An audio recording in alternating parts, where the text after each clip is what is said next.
Hi everybody, this is the Baseball Hut, the amazing, spectacular, terrific, the great one, the People's Champion, your host, the Hut. Welcome back to the Baseball Hut. Hopefully you like this video and hit that subscribe button. So, as you know, the Mets played the Cubs this weekend. They won and absolutely completely destroyed the Cubs pitching today, winning 11-1. Now, I would mention, just so you know, I worked all day. Didn't get a chance to watch the game to the very end. So I didn't get a real good sense of this game. But clearly the Mets, they just beat the living daylights out of Shota Imanaga. And gave him an ass whooping he probably hasn't seen in a long time. I mean, they scored 10 runs on him in 3 innings. Let me just take a real quick peek here. Give myself a sense of what he did in this game. He only gave 1 walk, which is interesting. Struck out 3. Gave up 11 hits in 3 innings. Holy crap. Let me just take a look at... So 74 pitches, he threw 52 strikes. He must have been hanging a lot of pitches. He did pitch well against the Mets back at Citi Field several weeks ago. But he obviously didn't have anything, and the ERA jumped to a run to where it was when he came into the game. So really, I mean, this game was pretty much over, I guess, in the second inning, when the Mets had scored 6 runs at that point. I mean, they scored, 11 runs in the first 4 innings. Well, when you do that, you're gonna win. I will say I saw some of the highlights of the game as the game was going on. I asked myself, was the wind blowing out? But apparently it wasn't, because it didn't happen for the Cubs. Now, coming into the game, the Cubs have not had a good offense. Their offensive output has not been great. It's actually been very pedestrian, nothing special. Now the Cubs are 4 games under 500. The biggest issues with the Cubs, before the game, when I saw going through the statistics on the previous video, was the fact that, one, their offense isn't great and their bullpen's terrible. But their starting pitching was really good. And, well, it clearly wasn't good today, because the Mets scored 11 runs in the first 4 innings, and that was pretty much it. That's all she wrote. That's the story. And because of that, this Cubs offense had no chance. And seeing how Cody Bellinger has now taken a step backward to where he was last year, this is not a great offense. It's just not a good offense at all. Now, be that as it may, give the Mets all the credit you can give them. They are playing great. Mets are 13-5 now. In the last 18 games, they're now 2 games on the 500. Got to get the 500. Get the 500, and then you start from scratch, and then you build from that. You get to 10 games over, 20 games over, and so on and so on. But to look at this offense today, which was an incredible output by the Mets, specifically in the first 4 innings. Francisco Lindor, 3 for 5. Brandon Nimmo, 2 for 4. J.D. Martinez, 2 for 4. Had a big home run in the first inning, a 3-run home run. I'll talk about him in a moment. Pete Alonso, 1 for 3. Starling Marte, 1 for 4. 2 runs scored. Francisco Alvarez hit a home run, 2nd home run of the season, first since coming off the IL. Jose Iglesias settling in as the second baseman here, going 4 for 5. Incredible output by this group today. And obviously the offensive star in this game is Jose Iglesias, who really was in the major leagues last year. He's been a very good player in his career and did not get the call up, did not get told, you're going to be on the team at a spring training. And he should have made the team in spring training. But to see him come in here, he's hit .438. OPS of 986 in the games that he's been with the Mets in this short amount of time. Incredible. I mean, Francisco Lindor now has 20 doubles. I'm surprised at that. I will say this. He has done a very good job batting leadoff. He's a much better hitter batting leadoff than he is as a number 3 hitter. He's a disaster as a number 3 hitter. But should never put him back in the 3 hole ever again. He's been excellent at the leadoff spot. Give the devil his due. Pete Alonso's been having good at bats. Let's get into it, all right? JD Martinez. Now, JD had that big home run in the first inning, and he drove another run later on for 4 RBIs. This guy has been great, and he's been great his whole career. I've been thinking a lot about this over the last week or so. The guy's pretty much close to possibly being the next DH to get in the Hall of Fame. I don't know. I haven't specifically looked at his numbers, but he has been a guy that's been a very good designated hitter for a long time. We know we have DHs in the Hall of Fame, specifically Edgar Martinez, David Ortiz, even Harold Baines. But this guy has sort of fallen under the radar a little bit, and he's won. He's been on big teams. He has been the catalyst for this whole entire lineup getting transformed. It makes a big difference when you have an elite hitter in your lineup, and no one can argue that he's been an elite hitter for the last 10 years of his career, since he got basically designated for a sign by the Astros. Probably one of the few mistakes the Astros made in the last 10 years.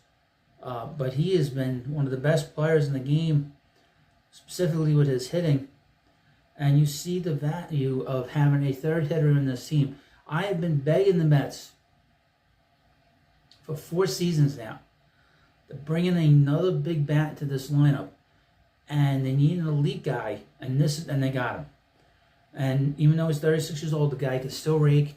The guy is a presence in the lineup. He's a smart hitter. He makes the guys around him better. You can see Pete Alonso's at-bats are much, much crisper, has a real plan and an idea of what he's doing at the plate. And I think that Martinez's willingness to critique the hitters on his team has really exploded the offense on this team. And you see it. I mean, you see it all the way down the line. Just an incredible output by the Mets. And now this is the second big blowout the Mets have had in the last 4 games. As you know, the Mets had 14 runs on Monday against the Rangers. And now that tomorrow they play, again, they're going to send Tyler McGill out there.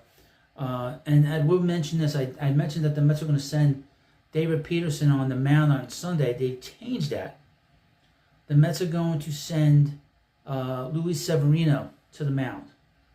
And that they're going to hold back Peterson for the Yankee series. So that'll be interesting. The Mets are in great shape right now. But like I said, got to get to 500. That is the most important thing right now for our team to do. Get to 500. No matter what happens. Get to 500, and then we'll start talking. Because then basically clean slate, you start from fresh. And I know a lot of people, some people were sort of annoyed that they didn't win on Wednesday. But I didn't think it was a bad loss in that, it wasn't a bad loss. Now I understand that WFAN has complained about the Mets should have, if the Mets lose the series against the Cubs, it's a good thing. But as long as they play well against the Yankees, why? Cuckoo birds.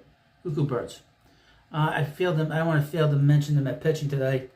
Once the Mets got the lead, obviously, being a veteran, Jose Quintana shut the door in a rather lousy lineup in the Cubs that the Cubs have.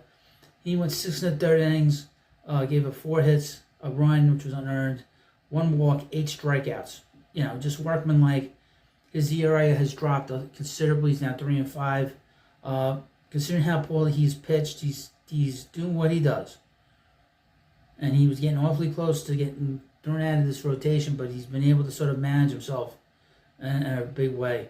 Adam Ottavino came in, really very nervous watching him. When I saw him 44 pitches in the game, I highly doubt he will not be available tomorrow. Be interesting to see if he'll be available on Sunday.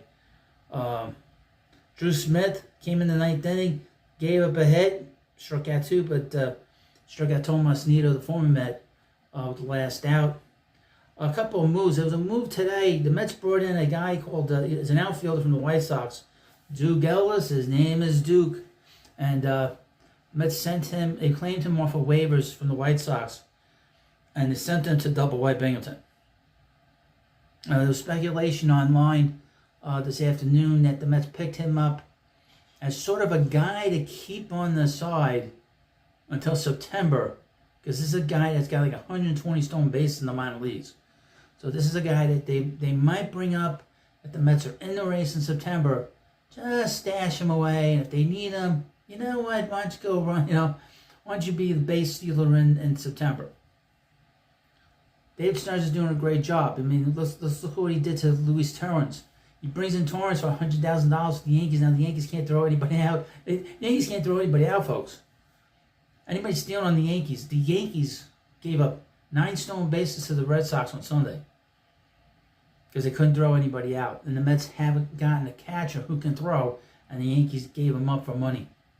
It's funny as hell. But another thing, Grant Hardwig, Mets reliever who's in the minor leagues, is going to be out 6 to 8 weeks. He had to get surgery for his left knee, torn meniscus. Wanted to sort of let people know that. Over the next couple of days, we'll have plenty of videos here. I have to work in tomorrow, so I will miss a portion of the game today, like I did today. But I will get a video out to you before the end of the day. Now, tomorrow, again, the Mets will be sending out Tyler McGill, and we'll see how they do, how they perform. But the Mets have played so well. The offense is clicking. The pitching is doing great. Just keep it going. But most importantly, get the 500 and see where we're at after that. And then they have a very interesting group of games. Mets play the Yankees next week on Tuesday and Wednesday. You got 2 off days. Then they play the Astros. The Mets historically have struggled against the Astros. They're the team that they sort of came into the league with now in the American League, but they've sort of struggled for many, many years against the Astros. But the Astros obviously have taken a major step back. They're not the team that they used to be. But it'll be interesting to see how the Mets play against them next week at Citi Field. It's going to be a fun week. This was a fun game today, obviously. You get 14 hits and 11 runs. And most of that damage in the first 4 innings, you just sort of cruise through the whole game, relax. But thank you for watching this video. I give you best content here. I don't need someone to tell me what to do. I'm my own boss. I'm not involved in any gambling racket like some other channels are. I'm not telling you to go on some app and basically lose hundreds of thousands of dollars within minutes. I will never do that. But thank you for watching this video. Just wanted to get that message out. Thank you for watching this video. I hope I don't get in trouble. I'm doing a video on the Mets winning today. I don't want to get in trouble because, some YouTubers get rather twisted when you talk about the same things they're talking about. But then they think that they own this stuff. The best thing you could do, folks, is talk about it, but don't use any clips from Major League Baseball, because at some point, Major League Baseball is going to come down hard on these channels that are using clips, videos, and all that, especially if you don't get written permission and you're just playing around. I do not do that. So, thank you for watching this video. Please subscribe to the Baseball Hut. Have a good day, and I'll see you later.